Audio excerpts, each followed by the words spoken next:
Hi, Rowan from Business Cut Through. Only one more month until the end of the financial year, and hopefully you've done all your tax planning so you don't have any nasty surprises.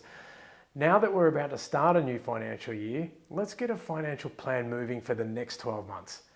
Many businesses simply plan by adding 10 to 20% to their financial projections and set this as their budget.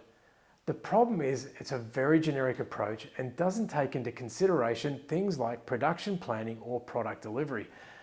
Now, an approach that I use with my clients is what I call functionality and capacity planning. So what is this functionality planning, you ask? Think of it as an extended organizational chart, but instead of identifying reporting lines, it also breaks down your business into functions and key tasks that are attributed to those functions. Examples of functions are things like your accounting and HR, sales and production.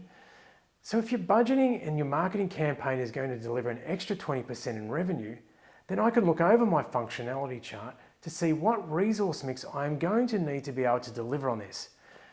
Now, secondly, it allows me to see what skill gaps need to be filled in running these functions so I can delegate more decision making into my team and free up my own time. The second tool I use is capacity planning.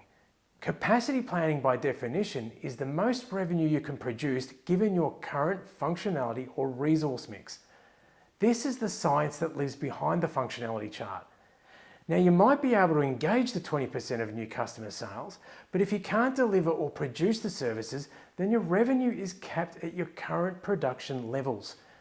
So I use capacity planning as a tool to identify each staff member's capacity and utilization so I know when I need to start recruiting for the new person to join my team. Now, if you'd like to learn more about this and other great content, visit my website at www.businesscutthrough.com.au and subscribe to my video tips and newsletters.